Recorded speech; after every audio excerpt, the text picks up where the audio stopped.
Olá! Agora você está assistindo Palavra do Dia, uma série de vídeos onde nós ensinamos você a pronunciar determinadas palavras em Quechua. Portanto, a nossa palavra do dia para hoje é Wiñaypaq. Wiñaypaq.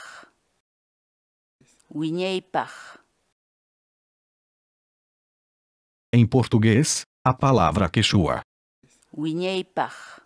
significa para sempre, para a eternidade. Por exemplo, Noqa wiñaypaq suyasayki ama qunqawankichu.